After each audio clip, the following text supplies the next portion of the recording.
À droite. À droite. Vous avez dû voir Jonathan avec nous depuis quelque temps. Vous vous demandez, mais qui est ce monsieur? Eh bien, il va se présenter lui-même. Merci. Merci Patrick. Alors bonjour à toutes et à tous. Comme Patrick vient de dire, je suis Jonathan Ravat et je suis mauricien. Je travaille pour le diocèse de Port-Louis dans un institut qui s'intitule l'Institut Cardinal Jean Margéot à Rosil, et je suis le responsable des questions sociales, économiques, politiques, culturelles là-bas. Et mon emploi du temps est marqué par des cours que je donne, des conférences et d'autres projets évidemment pour le diocèse. Je suis professeur aussi à l'Université de Maurice. Je suis docteur en anthropologie des religions. Ma spécialité, c'est la question sociale, économique, etc., mais en lien avec les religions, c'est-à-dire le christianisme, l'hindouisme et l'islam. Et ma particularité, ma passion, ce sont les textes sacrés, bibliques, mais aussi védiques pour les hindous et coraniques pour les musulmans.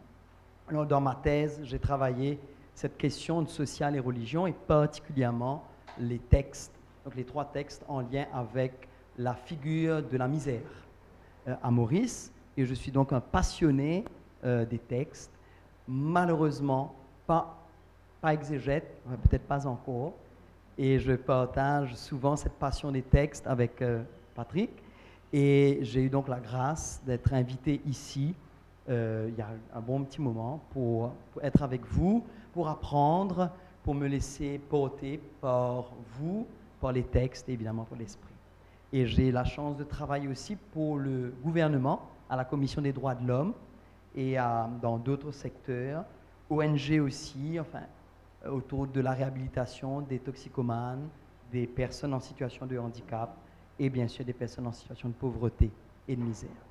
Donc voilà, merci en tout cas, je me régale de vous entendre parler des textes bibliques, et particulièrement la dernière présentation où on faisait un lien avec les textes sacrés indigènes africains, parce que c'est ce que j'essaie moi de faire de façon, allons dire, plus modeste que vous, avec donc les autres textes védiques et coraniques.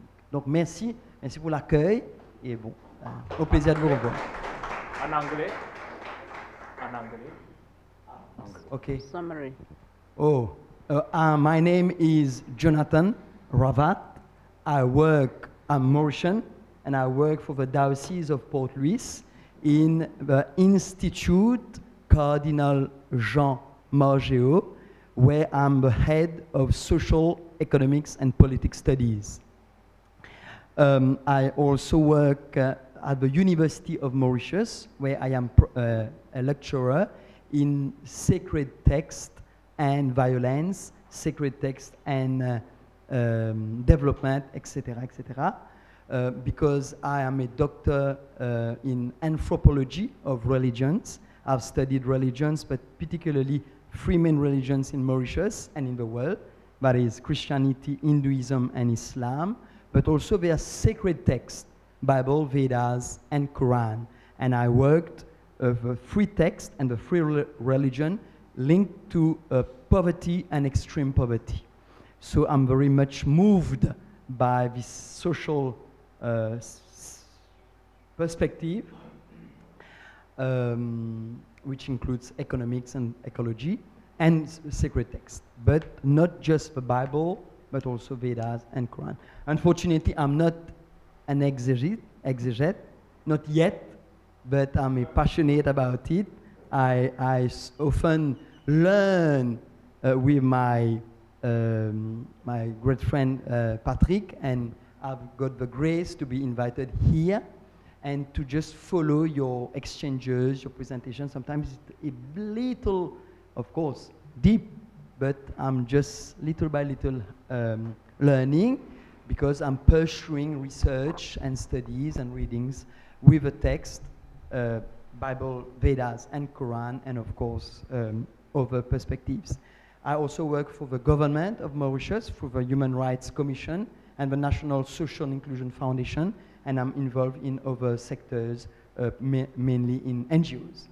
That's it. So thank you very much for your welcoming, for hosting me, and looking forward to continue exchanging with you. Thank you. Merci beaucoup. Thank you. Oui, merci beaucoup pour votre présentation personnelle, qui vous êtes parmi nous.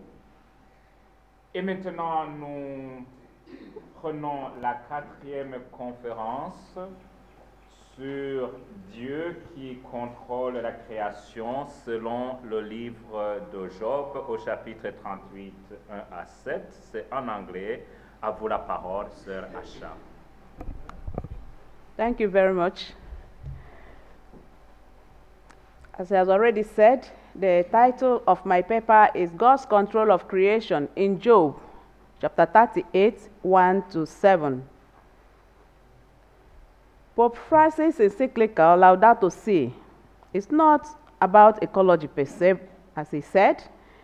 He was more concerned with the human condition and the condition of the supporting environment in a highly capitalized world order, operated by the so-called global north with its colonialist mindset that still underlines its financial and economic activities all around the world. Thus, the concept of human ecology or integral ecology is an integrated and holistic approach to political, social, economic, and environmental challenges. Integral ecology is a basis for those with faith convictions to translate environmental concern into action and become active participants in their lifestyle choices. In the account of creation, it is clearly stated that all that God created was good. They had their plenitude of being and lived in harmony. An inimical force introduced disorder to the previously marvelous creation. Hence, evil and suffering deranged the good creation. In situations of severe suffering and pain, people have questioned the existence and presence of God. The suffering of the innocent, like Job, and the issue of God's justice in governing the world are also raised. The urgent need for integral ecology is necessitated by the modern attachment to technologies and consumerism, such that the suffering of the poorest and most vulnerable members of the society are excluded. Many organizations and individuals have created public awareness of the ecological issues and have proffered various solutions. However, little has been written about how recognition and respect for God as creator and humans as creatures can impact on the ecological crisis. Certainly, the way the human being views himself in relation to God, himself, and to others is pivotal to understanding and dealing with the ecological crisis. This essay studies Job 38, 1 to 7, which introduces the long speeches of God in order to show that God created the world and in all circumstances is deeply involved in the created world and near to his creatures. He has absolute control of the created world. Therefore, humans, in spite of the advancement in technology and other areas of development, should act with caution and as limited creatures that they are, rather than as lords of creation. This should be a guide for humans in their relationship with God and the created order. God obviously intends to lead Job to a conversion to ecological spirituality. This work employs the synchronic method, and there are about four main sections of the work. The first section studies Job 1 to 7 in the context of the whole book of Job, because it's very important to understand how the story started and led to that point that God had to talk, or God had to intervene. So the second section focuses on examining Job 38, 1 to 7 in the context of the speech, which is 38 to 41. In the text section is an exegetical section of that passage, 38, 1 to 7. And finally, the fourth section considers the significance of this study to the contemporary environmental issues in Africa and proposes an ecology of wisdom as a new ecological ethos that is so badly needed in our world today. The first section, which is Job 38, 1 to 7, in the context of the whole book of Job. Because of time, I will have to more or less speak to the text, the paper. The structure of this book is very important for understanding it.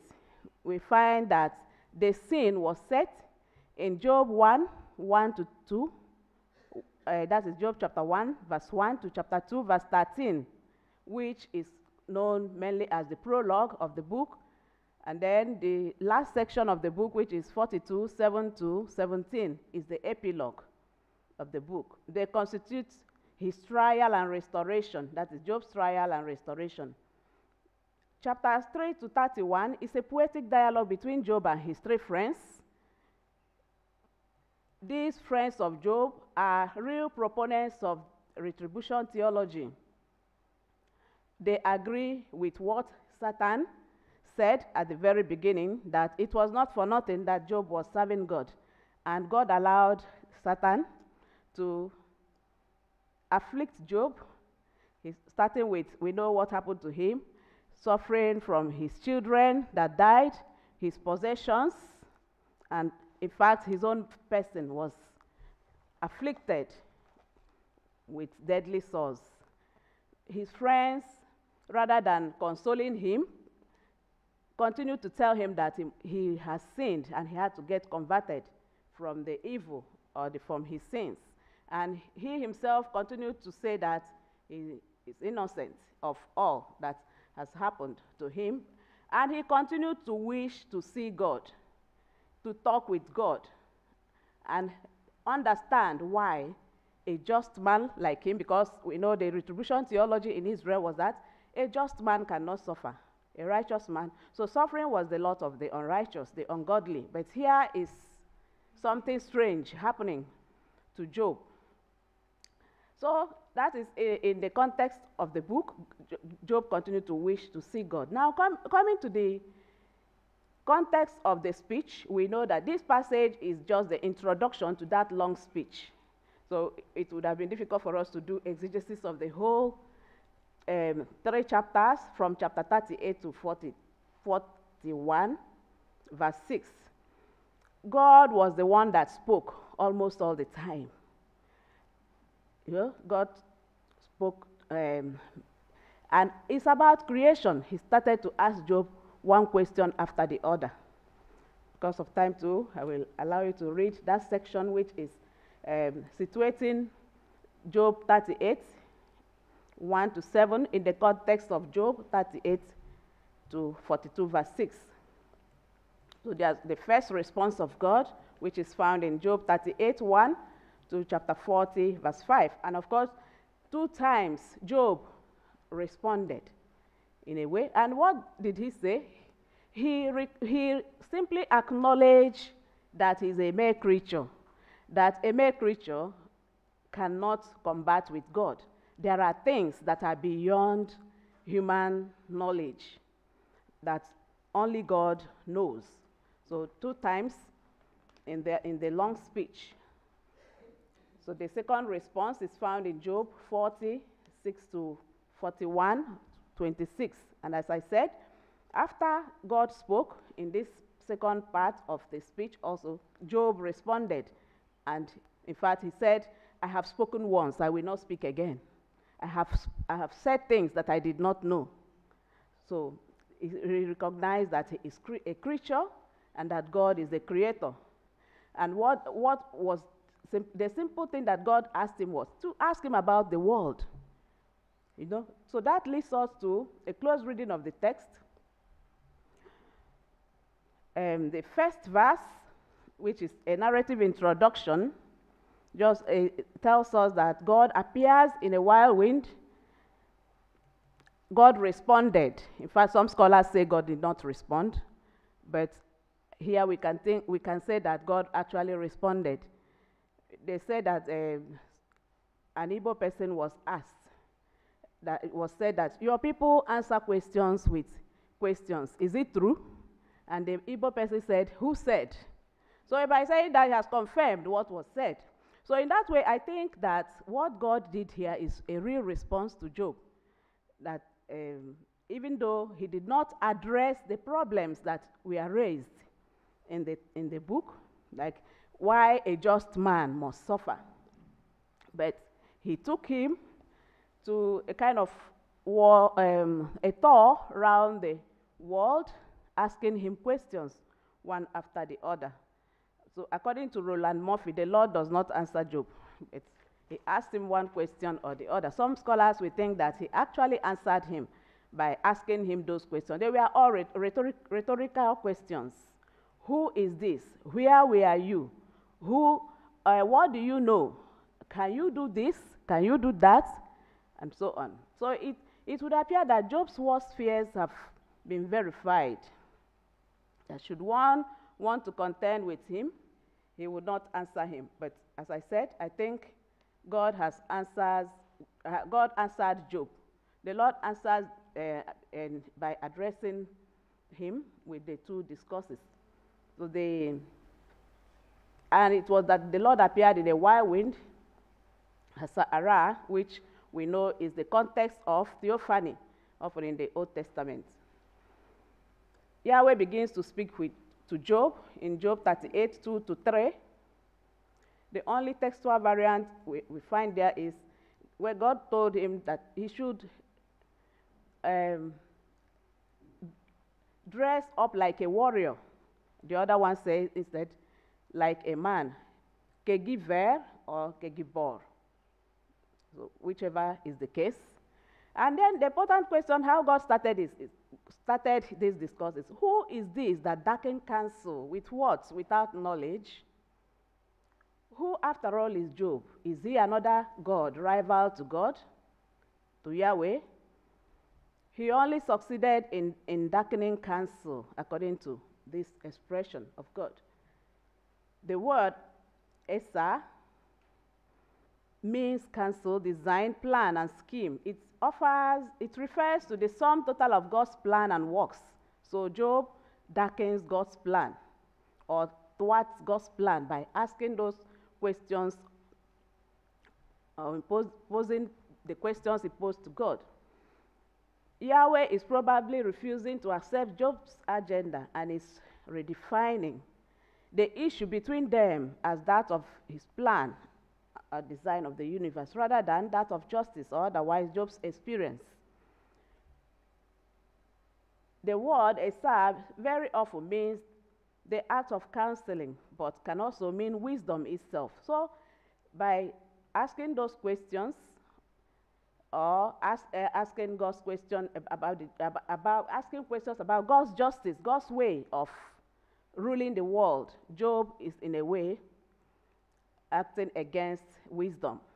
By questioning God's mode of executing justice in the world, Job darkens counsel. In like manner, we say that those who are responsible for the ecological crisis which is afflicting our world today darken counsel and without knowledge. And I'm talking about the knowledge of God. They are opposed to the plans and designs of God. So to gird up one's loins is a figurative way of saying, in this context, telling Job to be ready for action, to be ready for the debate between him and God. So if Job is ready, he should be able to declare or respond to all the questions that God will ask. And we see that he was quiet because he did not know most of the things, most of those questions that God raised. God started in chapter 38, 4-6, to ask Job questions regarding the establishment of the earth. Where were you when I established the world? Do you know when I made the heavens, the earth, and all those? Do you know the measurements? And so on. So Job does not know anything about the creation of the world, its measurement, and the things that are in the world. Even the wild animals that were mentioned, the Leviathan and the Behemoth, are under God's control. Job is not able to control them. So God shows that he has absolute control. Now coming to the fourth section of our presentation, which is the significance for the contemporary environmental issues in Africa. In the first part, we highlighted some problems, ecological problems. But because of time, I will have to go to proffering solutions to these issues. The divine speech in Job reminds us that we are not God. The earth started to exist before us and was given to us.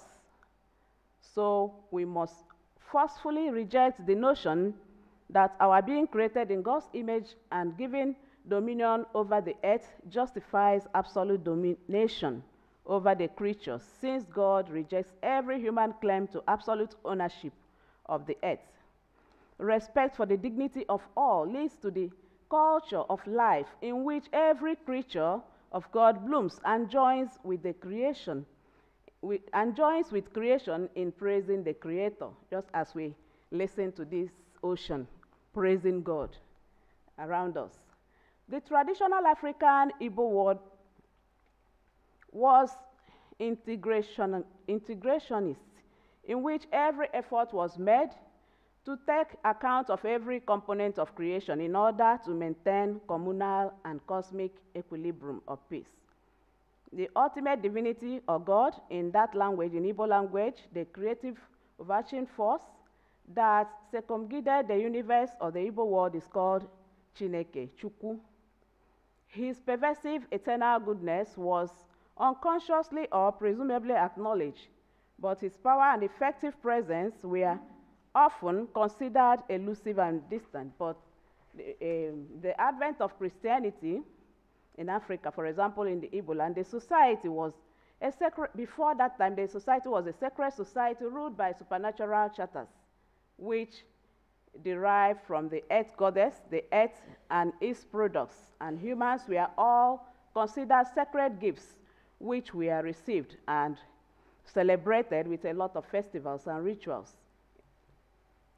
And we find this acknowledgement of God as the creator, the sole creator of the world in this culture, in some of the chiphoric names, according to Bishop Obinna, Archbishop Obinna said, call them chiphoric names like Onyedikachi, who is like God. Chukwudi, God exists. Onyedikachi, who is greater than God, and so on. Some scholars, some African scholars like Edward Obi, have suggested that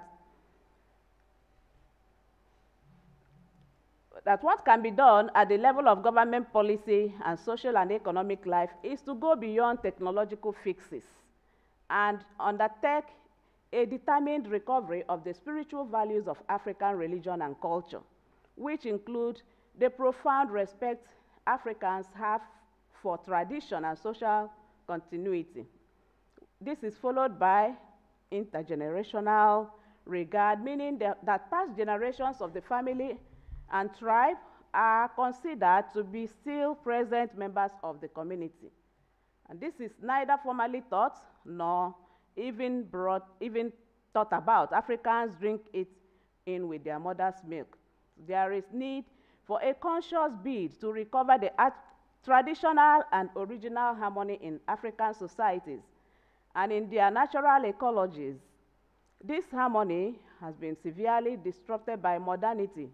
Modernity's so-called progress towards the new forms of life made available by science and technology. In African religion and culture, the spirituality associated with the African idea of God and the concept of nature results in an ecological spirituality that God's action is prior and the interrelatedness and interdependence of all things and all beings.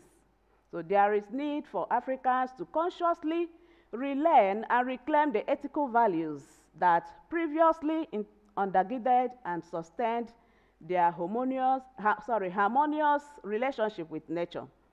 All living beings and visible nature itself as linked with the world of the invisible and the spirit in creative process of ecological wholeness and solidarity. In conclusion, I just want to say that God is the creator of the universe. He remains a mystery. He cannot be completely understood by humans. So as St. Augustine will say, si comprehendis non est Deus. The created order, including humans, have to relate with him in that manner. Hence, Job confessed his smallness as interlocutor with God. It is in accepting his finitude, not perceived as punishment, but as a place of truth and relation, that human, a passing shadow, an ephemeral flower, which lasts for a day, can at the end recognize himself as human and recognize God as God. In discovering his finitude, one discovers the infinite. His thoughts and ways are distinct from those of humans, as Isaiah will tell us in chapter 55. He has absolute control over humans and the entire created universe. His ways of controlling creation are not determined by human sin or piety, as was proposed by Satan and those friends of Job and the retribution theology. Those who contribute to environmental disaster through their actions or inactions should have the same attitude of silence before God, silence in quote, and the created order, as Job did in chapter 40, 4-5. Through the rhetorical questions, Job is being brought to the recognition that there is in the world a rationale of existence that is quite beyond his comprehension. It was God who put wisdom in the inward parts and gives understanding to the mind. It underscores the limits of human search for understanding. God endowed human beings with knowledge, which enables them to crave for a response to the mystery of creation, suffering, and of life. However, human wisdom emanates from God, so humans cannot rival God with their own limited wisdom and knowledge. God has implanted in humans only a small fraction of his wisdom, so that humans will never have the capacity to grasp all his ways, no matter the advancement in technology and all. Hence, humans cannot rightly accuse God of being in the wrong in the administration of his creation. Hence, Job said, I have uttered what I did not understand, things too wonderful to me, which I did not know. It is God who made the earth, who is capable of all things. Thank you.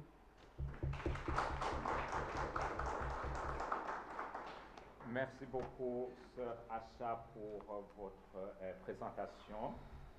Nous appelons Abbé Moïse comme rapporteur, lui qui, le premier, a lu cette contribution. La parole est à vous.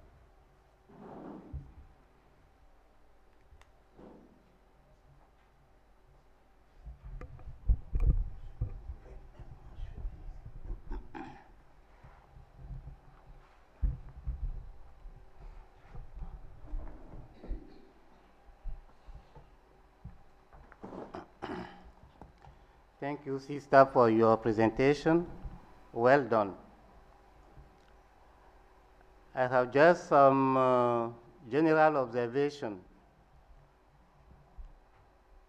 The pericope is well situated in its literary context. That is point 1 in the whole book, and then your second part in the dialogue between God and Job. 2, my second observation, the literary context is followed by a closer reading of the pericope. That is third. and then the significance for contemporary environmental issues in Africa, that is 4. Now my concern is only about the closer reading and the significance of that reading for Africa. It seems to me that there is somehow a lack of exegetical technicity. For instance, simple but important, why did you stop your pericope with verse 7? I read the pericope and the whole chapter. It seemed to me that you could really go beyond chapter 7 if you want the text to make a sense, or to make sense, sorry. So, second point, in terms of my concerns, your observations on the ecological situation of today, as well as the need of a spirituality of ecology, are true. But how are your statements about these two issues are rooted in the text? For example, all your paragraph or sentences about ecological spirituality, interdependence between creatures, I can't find it in the text. Just an observation. In terms of hermeneutics, I kept and I keep asking myself, the book is focused on Job, his suffering, and God's hands or actions or providence directly or indirectly relating to these sufferings. Question 1, does God have something to do directly or indirectly with the sufferings of the earth? I mean ecological issues. Question 2, the creating action of God as creator is used in that chapter as a kind of evidence against Job. So how can we use the creation as evidence in the issue at stake? And finally, how is Job a model, and which kind of model regarding the issue of ecology in Africa? So, thank you. Merci beaucoup, Abbé Moïse, pour votre lecture et votre appréciation. Merci. Sœur Acha, à vous la parole pour vous donner votre réponse aux observations et appréciations faites. Thank you very much, Father Moïse, for your remarks. Yes, regarding reading the text beyond verse 7, I thought of it, but if you look at that speech, you will see that it is very long. So I didn't have the stamina to go to take the whole thing. So I stopped at 7 because that verse is where the creation of the earth actually stopped. There are other creation of the sea, creation of other things, animals, they come after that verse. But I just stopped at the creation of the earth, and to use it as a kind, to use it to talk about the ecological crisis issues, in the sense that it is God, because what I'm trying, if you look at the title of the paper, God's control of creation. So it is God that controls creation. He's the one that created, and he's the one that has control over creation. So those 7 verses, I think, already have brought out what I want to say. Of course, the other verses following that verse, but I will say that there are more explanations on this fact that God created the world. Because if you look at the text well, you see that it is from that verses 1 to 7 is where we have actually the fact that God created the world. You know, because he asked Job, were you there when I created the world? Do you know its measurements? And so on and so forth. So that is why I stopped there. But as you said, one can still continue even till chapter 42, verse 6, where Job responded. But I simply wanted to take this because that is where I think the theme of my presentation is found, before the other things. Okay, by statements, how they are rooted in the text. Anyway, I will say that I have to work more on these areas that you have mentioned, like how the book of Job, how the book is related to Job. Does it have anything to do with ecology and all? The point is that if you look at that text,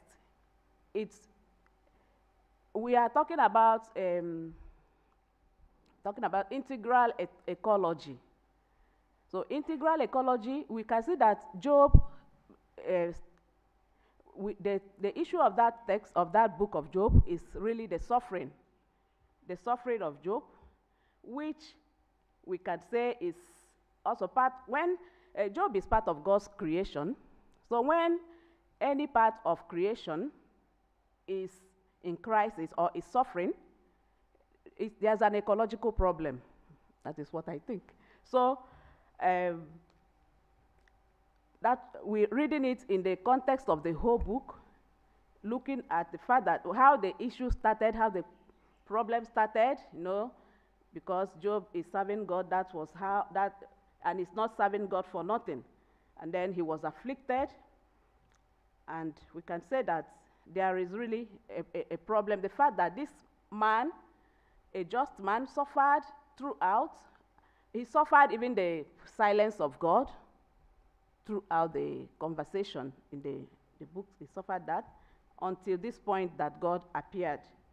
So even though in that, in verses 1 to 7, which is strictly our text, maybe the suffering is not there, but we can see that God is a time that God has appeared in order to teach him, to help him, or to heal him, let's say.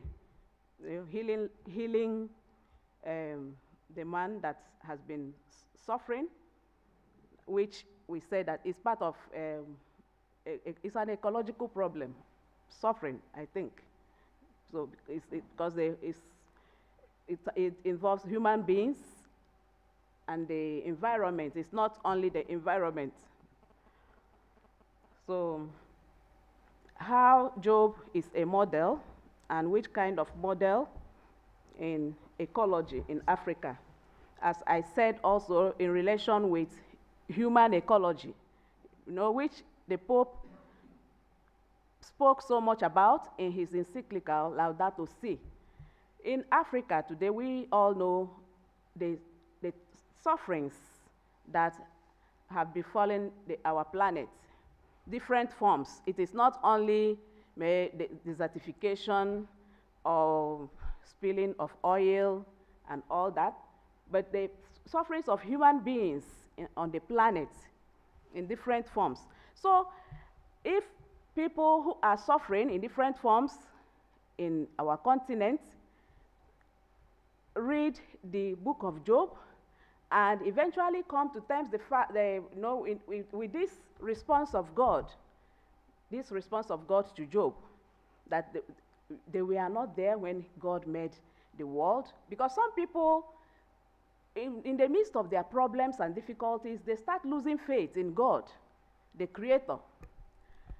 So when they read a text like this, listening to God talk, reminding his creatures that he is the owner of the world, he created the world, then there will be no need for despair. People will continue to have faith, have hope, that since human beings who are afflicting or inflicting pains, causing problems for others, since those people are not God, they are not the owner of the world, they are not the ones that created the universe, and they are not the ones that have absolute control of the universe, then there will be no need for despair.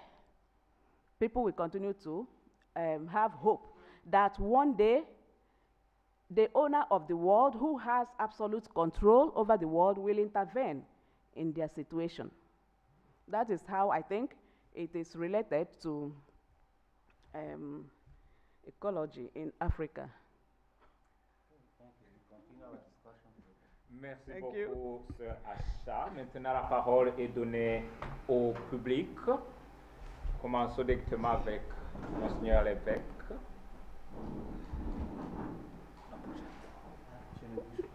Sister, thank you very much. I appreciated this paper. I think the Book of Job is a very helpful point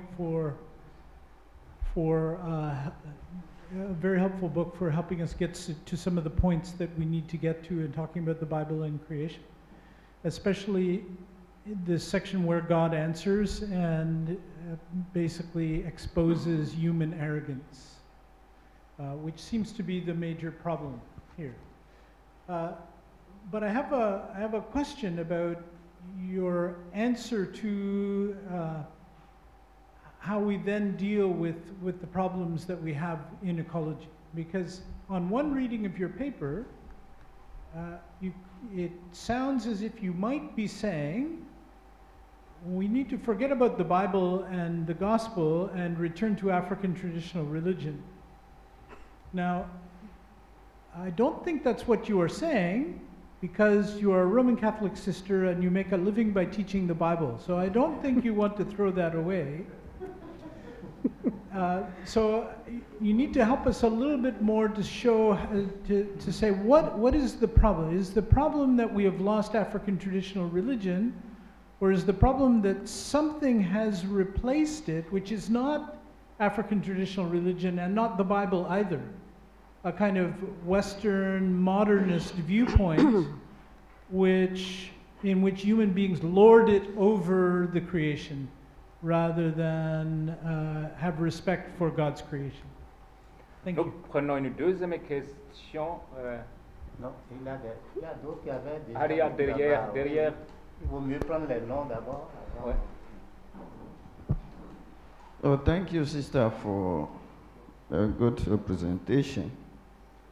But me looking at the book of Job, I would say God allowed the destruction of ecology. God allowed it. Since God allowed Satan, they bargained over the head of Job. And then he lost everything, suffered. And if that same God, now in chapter 38, will now be telling Job, were you there when I created it? Were you there when I created it? You think God is just? Can we not say that God is selfish? You see, the book of Job has its own aim and whatever. So if we are going to use this, and you made mention also that the friends told the line of Satan, I don't seem to agree. they were also saying it because it's these and consequences. What you have done is what you are inheriting. Okay? Then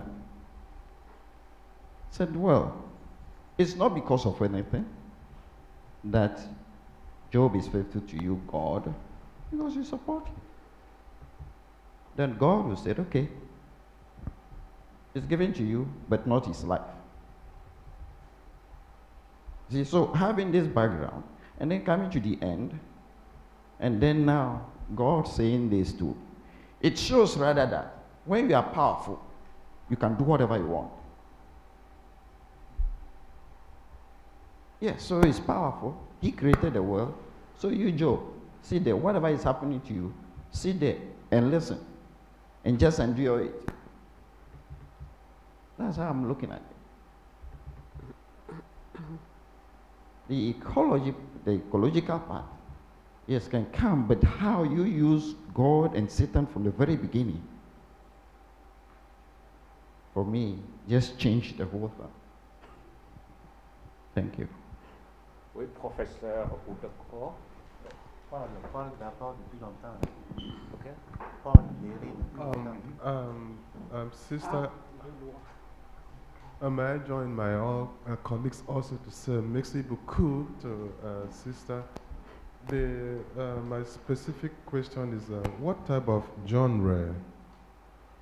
Maybe I didn't get. What type of genre is the book of Job? What is the relationship between your text, what you did, with the rest of the wisdom literature in the Bible? At least, I needed to the genre, and what is the relationship of your presentation, your text, with the rest of the wisdom literature in the Hebrew Bible? Thank you. Paul Béret, au fond.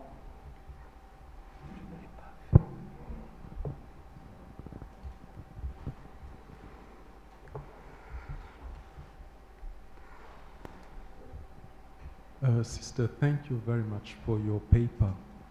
I'm not an expert of Job, so thank you for helping us deepen our understanding of the book.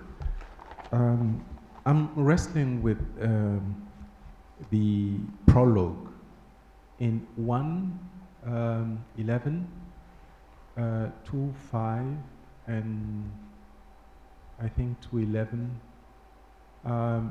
Hasatan, and then the wife of Job, both focus on cursing the Lord. So my question is this.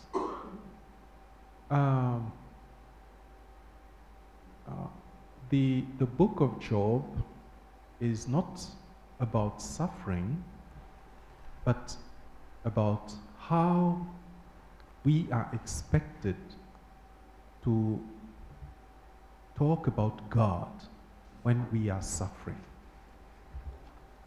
So, in our ecological crisis, how are we going to talk about God? Now, if I'm right, then can you speak to my concern from your perspective? Thank you. Nous prenons la dernière chez professeur Kabasele et puis nous laissons la sœur donner son appréciation. Au fond, professeur Kabasele est là. Sœur Agnès, merci beaucoup pour votre exposé.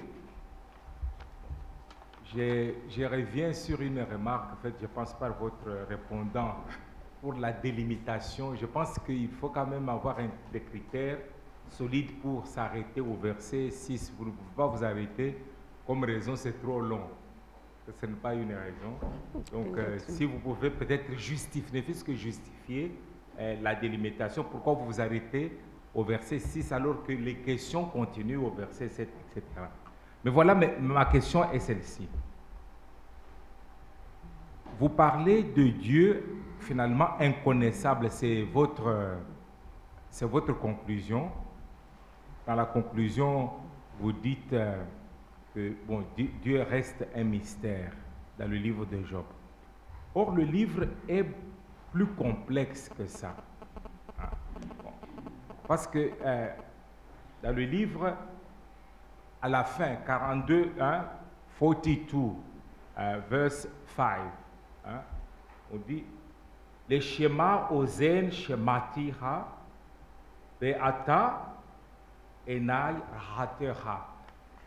Je t'entendais, pour entendre des oreilles, je t'entendais, c'est-à-dire je t'entendais que des oreilles, mais maintenant, mes yeux t'ont vu. Est-ce que, avec cette affirmation, Dieu reste un mystère pour Job? Parce qu'il dit qu'il l'a vu. Mes yeux t'ont vu, c'est clairement dit.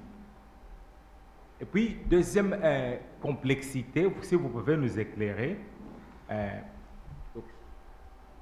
Dieu dit à Job, dans votre texte que vous étudiez, Job 38, verset 2, 38, verse 2, qui est celui qui contrarie mes plans avec des propos dénués de sens. D'ailleurs, vous traduisez ça, words without knowledge.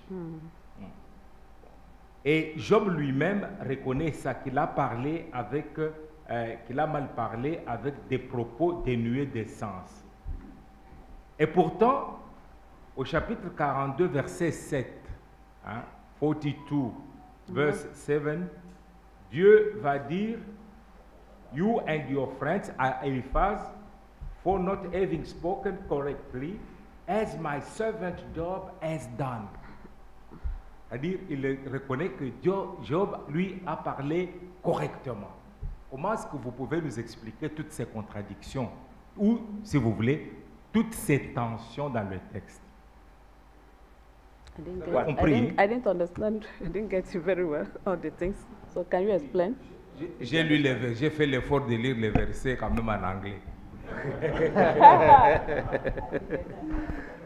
So, his first point is that really the reason you are giving for stopping your pericope with verse 7 is not enough. You cannot welcome that one. No, you need stronger reason. So that is one. A second point, the book of Job is really complex, you see. And he gave two examples. The first one is that if you look on verse, I don't know which chapter in, so it said, 42. The verse. Voilà.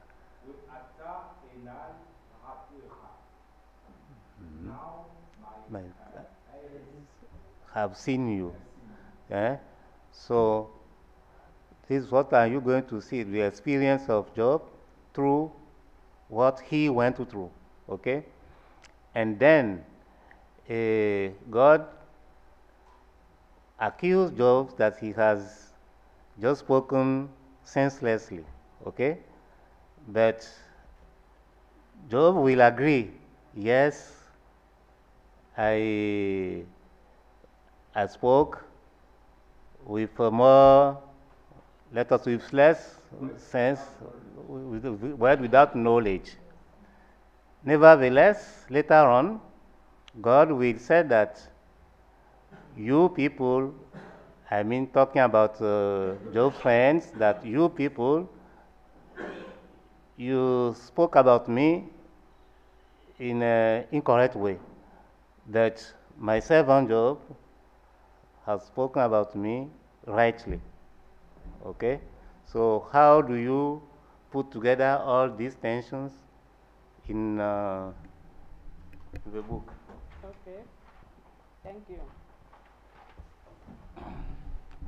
Thank you for all the issues that have been raised.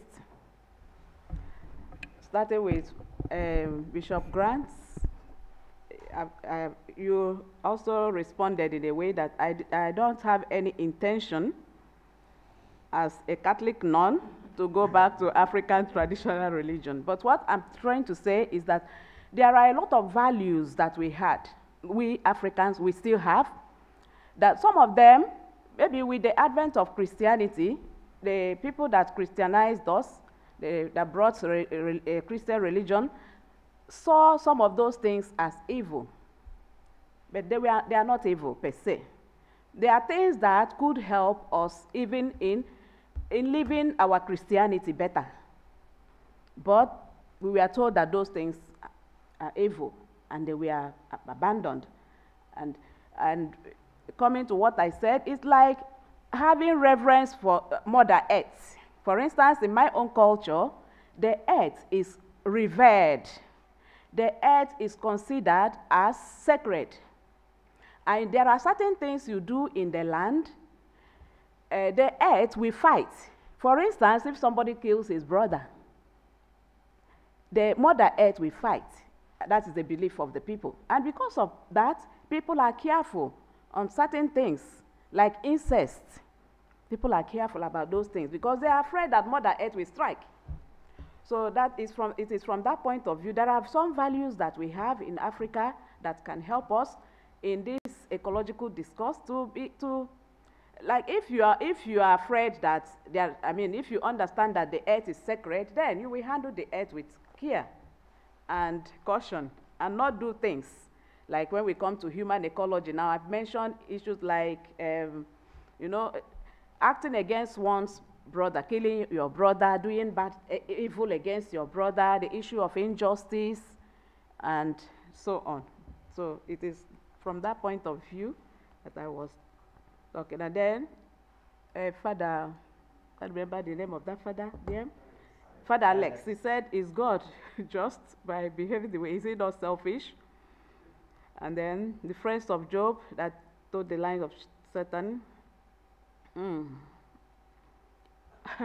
I wouldn't say in any way that God is unjust, and that is part of the discourse. That the normal understanding of the people is that bad people are the ones that are afflicted. Good people cannot suffer. And here, God allowed that to happen to Job. Of course, it's part of the discourse. He's all knowing, he's the one, he knows everything. So he knew how faithful this servant of his was, and that he believed he would not falter on his way. So in that way, Job, we can also see Job as a model. As a model, you were talking about, I think it was Father Berry that talked about how the book of Job teaching us how to behave in the face of suffering.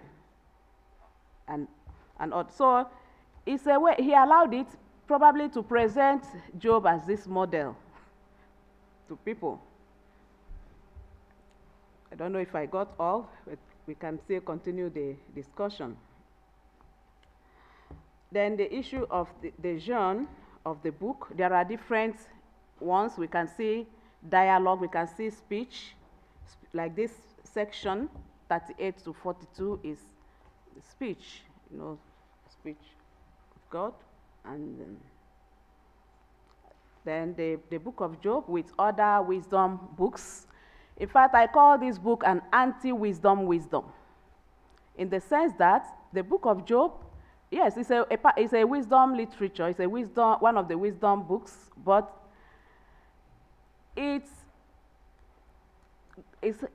goes contrary to the traditional view of retribution, because the other books, like the book of Proverbs, that is a real proponent of retribution theology, in line with some other parts of wisdom that we find outside the wisdom corpus, like even the book of Deuteronomy 28, and Leviticus 26. The fact that if somebody is evil, or if somebody does bad, then the person will be punished or receive a curse. And if somebody is righteous, the person receives good from God. So the book of Job is like an anti-wisdom wisdom, in the sense that it goes contrary to the traditional wisdom. I don't know whether that is what you are asking. Then, in our ecological crisis, how do we talk about God? That is part of what this book is teaching. Job remained faithful in his own, I will call it, in his own ecological crisis. He did not speak evil against God, but he continued to wish to have interaction with God, to have relationship with, to speak with God, to listen to God, to hear from God. And I think it is a good attitude, a good model for all of us, for all the people who are one way or the other facing ecological crisis. So we talk good about God and we depend on him. Because Job's longing to see God, because all the time he longed to see God, to speak with God. So that should be the attitude, not to disconnect from God and start looking at other, of course, one has to do the needful, do the practical things, but not to say, okay, because this thing has happened, then God does not exist any longer, or God does not have control of the universe that he has created any longer. So, I can see from what Father said, the reason for stopping at verse 7, he said it's not strong. So I have to look at the text again and see whether I will find, whether there's a way of incorporating other parts of that text. But for me to do the whole exegesis of the whole text, the speech of God, from chapter 38 to 42, I don't promise to do that.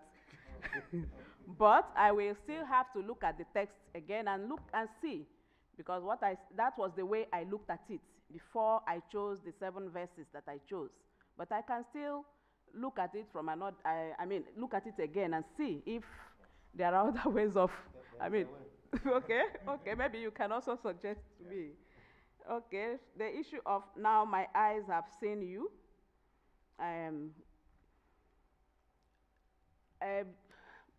I don't know if I got the question very well, but the fact that Job had seen God, Job saying that now my eye has seen, it is understood to be the fact that, he has worked, toiled all the while.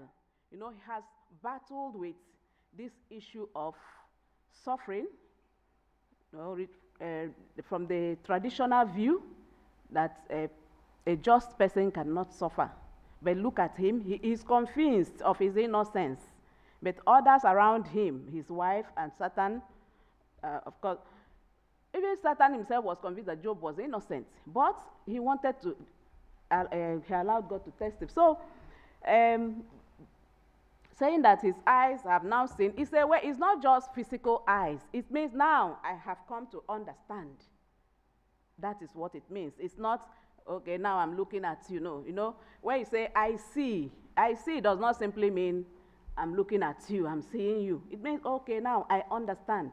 So that is actually what Job is trying to say.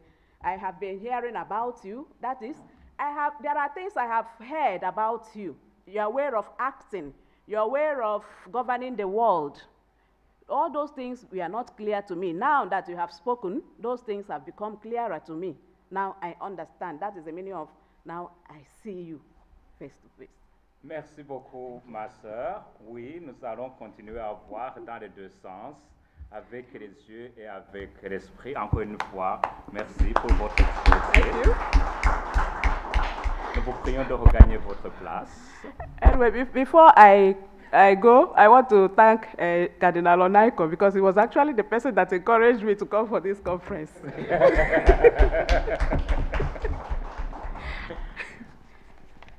Nous avons beaucoup grignoté sur le temps, Mais nous pensons que nous avons aussi assez de temps pour écouter la dernière conférence de cet avant-midi avec Abbé Adekambi, une réception africaine du discours sur les idoles dans Sagesse 13 et 15.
Nous vous écoutons. Bon. Alors, je vais d'abord présenter mes excuses parce que dans le texte, il n'y a pas toutes les données que je mets habituellement parce que le texte était dans ma tête pour 2021 et tout ça.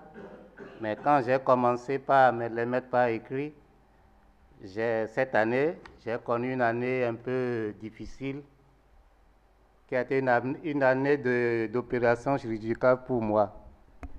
Et quand ça arrive comme ça, on devient beaucoup plus faible, on n'a plus la force de travailler.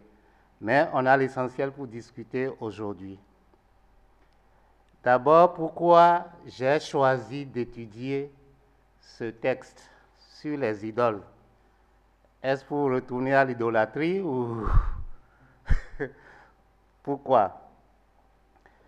Première raison, c'est que la question de l'écologie a désormais une résonance religieuse, spirituelle et sapientielle. On l'a vu.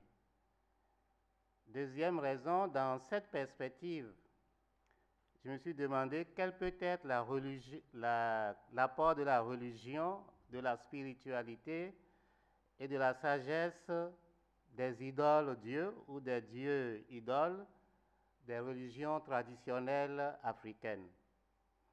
Ont-elles même quelque chose à apporter, elles qui font l'objet dans une perspective juive ou judéo-chrétienne d'un discours aniquilant et ironique qui plonge ses racines dans les Écritures, notamment dans le livre de la sagesse, le livre des psaumes et les livres prophétiques. Et quatrième raison, quand on fait des recherches justement sur la relation entre la religion et l'environnement en Afrique, la plupart du temps, les gens ne parlent que de nos forêts sacrées pour conserver la biodiversité. Or, la réalité, et je crois que notre frère Vincent l'a dit, la réalité est que ces forêts sacrées aussi disparaissent à cause de l'exploitation de la terre. Même pour notre agriculture de subsistance, qui n'est pas une agriculture industrielle, nos forêts sacrées disparaissent. Mais nos idoles ne disparaissent pas. Alors voilà un peu les raisons pour lesquelles je me suis dit que ce serait intéressant de travailler ce texte et de voir ce que nous pouvons, nos religions traditionnelles, pour nous les afro-chrétiens, ça peut nous apporter. Et dans l'introduction, je l'ai écrit, la critique des dieux ou des idoles. On ne l'a pas seulement dans l'Ancien Testament, on l'a aussi en Grèce.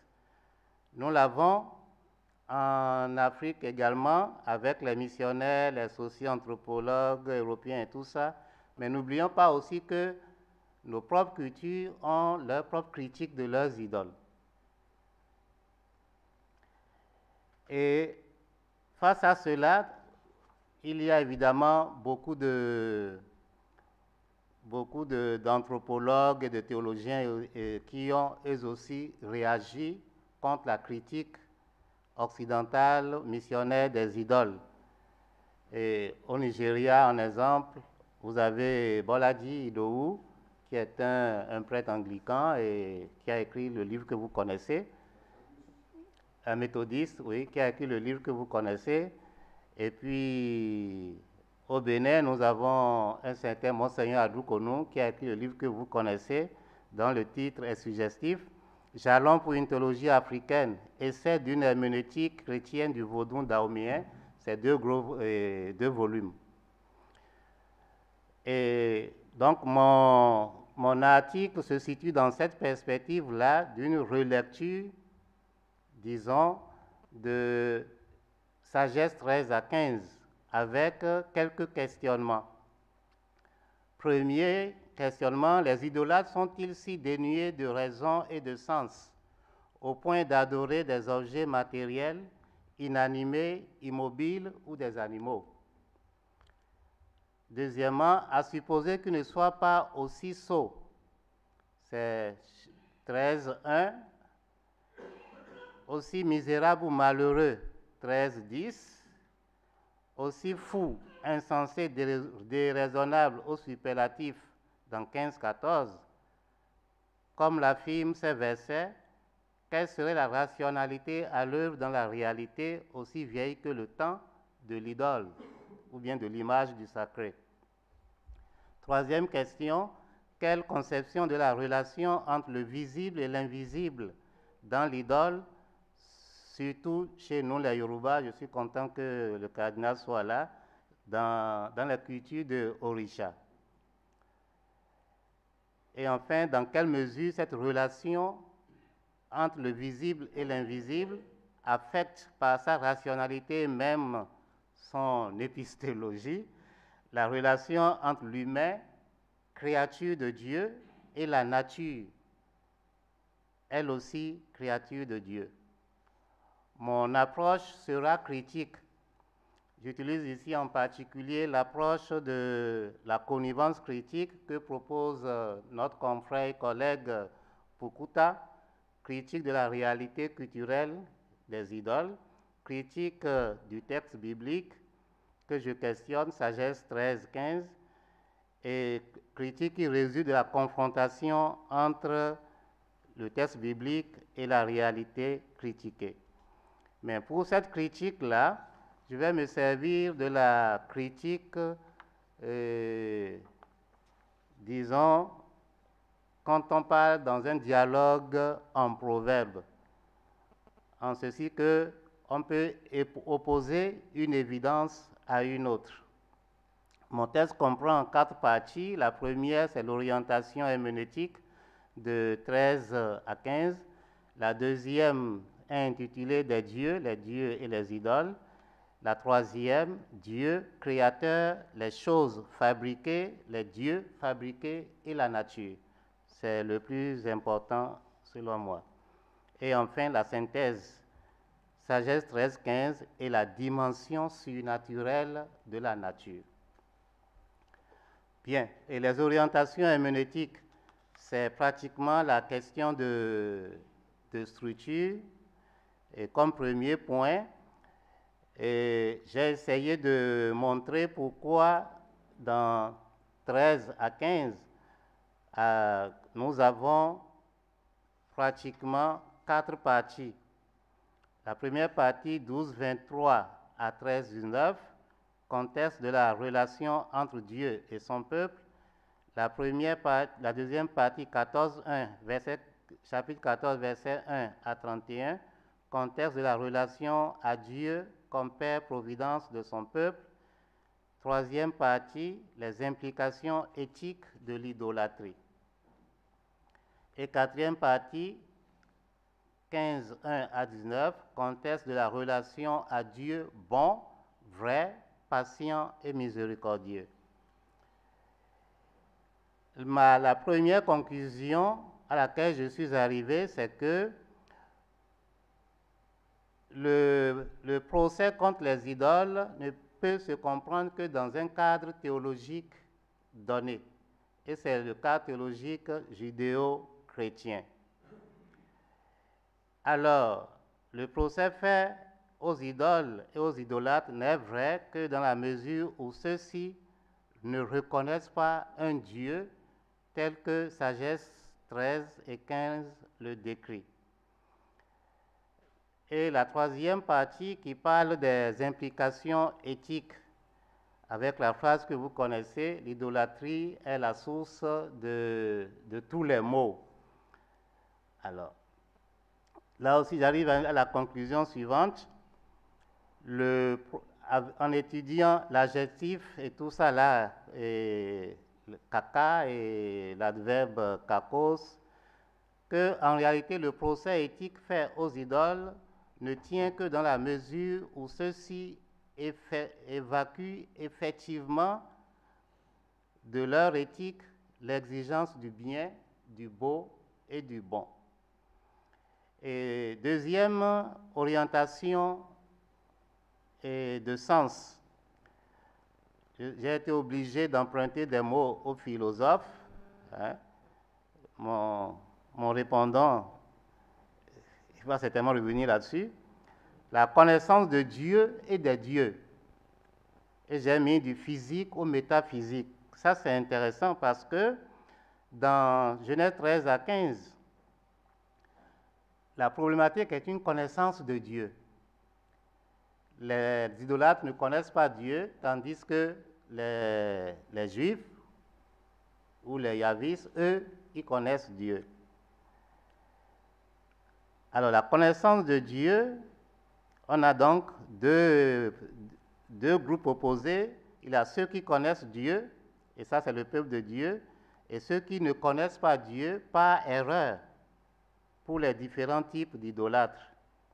Alors là, il y a une question herméneutique. Faut-il comprendre que ces idolâtres ne connaissent pas le Dieu présenté dans les chapitres 13 à 15? Alors, il y a quelques arguments qui ont particulièrement retenu mon attention. À partir du monde créé, c'est le premier argument, à partir du monde créé, l'être humain est capable de connaître le Dieu créateur. Autrement dit, en considérant les éléments de la nature, il est capable d'y voir le Créateur. Ce n'est pas moi qui l'invente, c'est dans le texte. Alors, j'ai donc deux questions herméneutiques.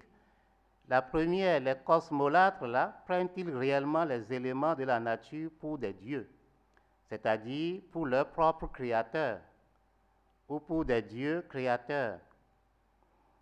Et la deuxième, l'exercice qui consiste à voir le Créateur au-delà de ses créatures, ou le non-physique, le métaphysique au-delà du physique, peut-il s'appliquer aux idoles de bois ou d'argent? Donc, deuxième argument dans le texte, c'est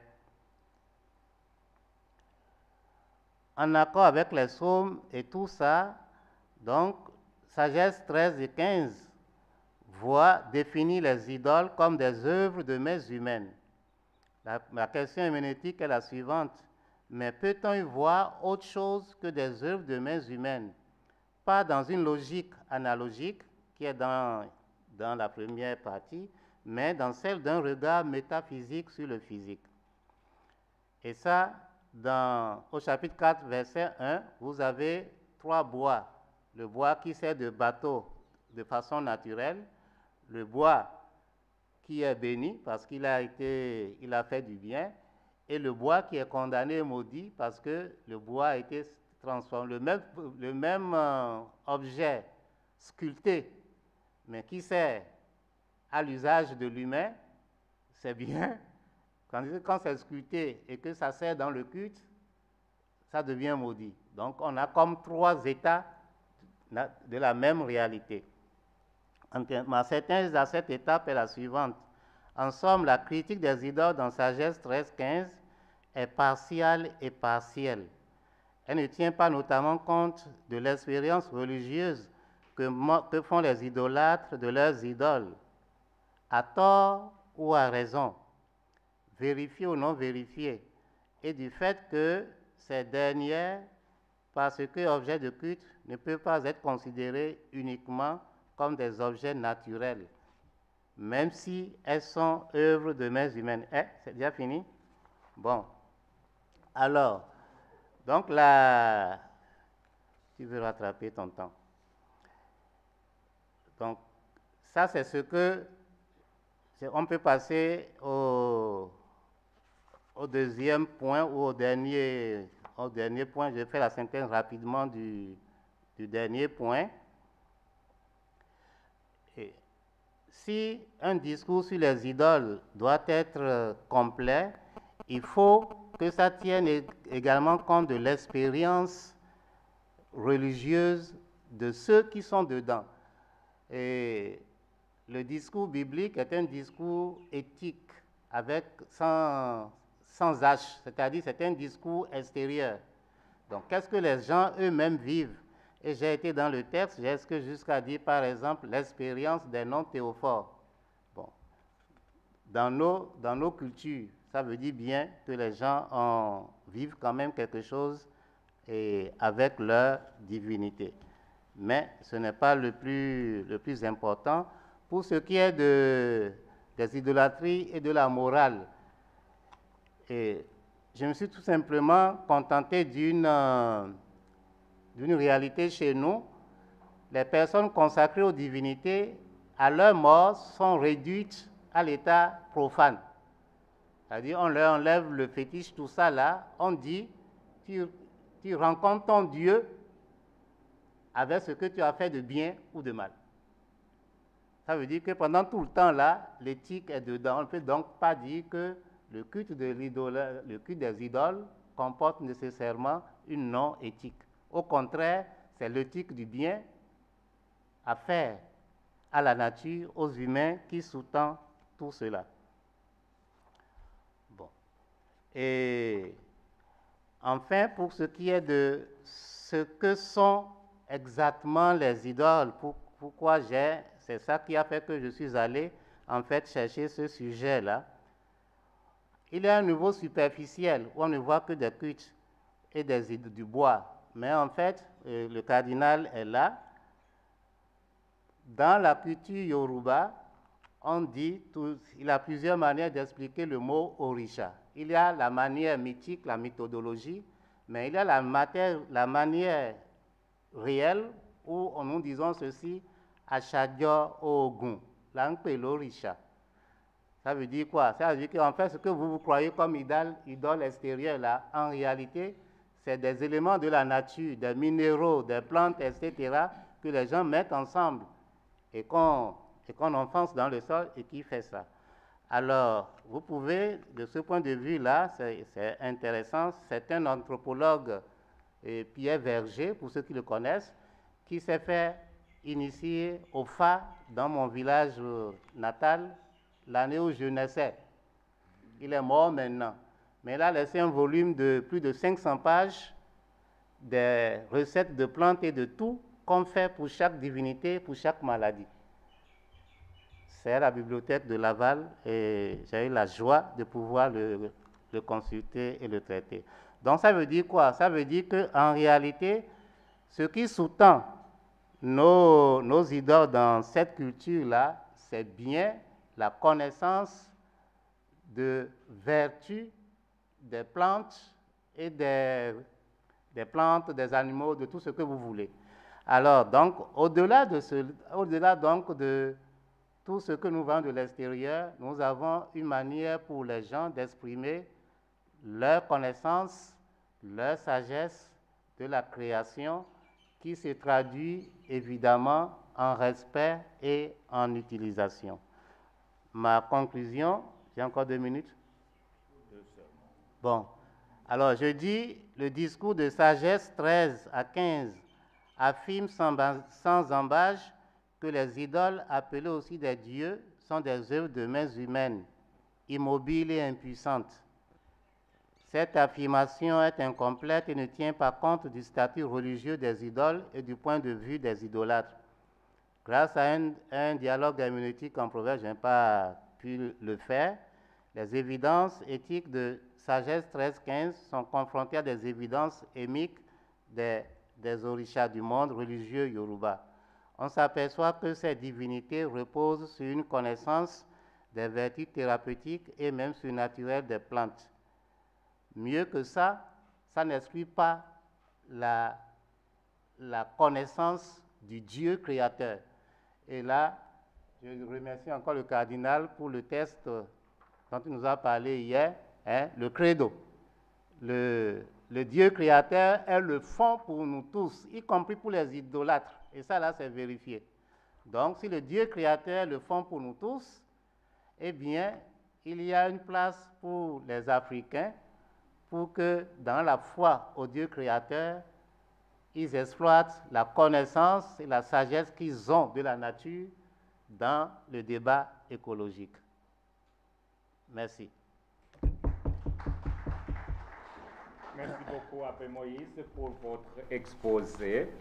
Il nous reste encore 5 minutes avant d'aller prendre le repas de midi, mais ces 5 minutes devraient suffire, n'est-ce pas, pour que le rapporteur donne sa lecture et son appréciation, n'est-ce pas? Si ça lui suffit, on peut prendre ça et l'après-midi, ça ne va pas lui suffire. Ça ne va pas lui suffire. Surtout lui. Ça ne va pas lui suffire. Donc, il faut... Je crois que c'est peut-être mieux que la période de discussion du soir. Hein? D'accord. On réserve cela donc à la discussion d'après. Hein? À l'une ou l'autre question. Qui, moi? Non, le répondant. Oh, non. Ça va découdre le débat. Ça va dépasser 5 minutes. Par contre, il peut encore lui parler des choses dont il a sauté. Ah, ok. Il n'y a que 3 minutes.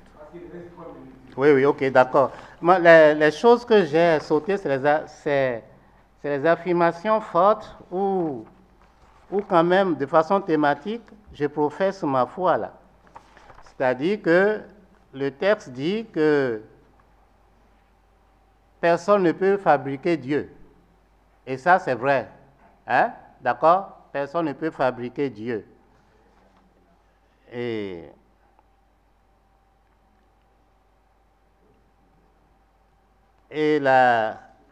c'est ça qui est la norme pour nous tous.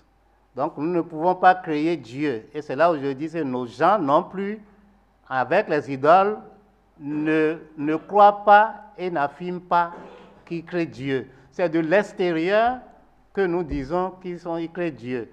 Et cela aussi s'origine au niveau même lexicographique, au niveau des deux langues bibliques là. Le théos est un générique. C'est un générique.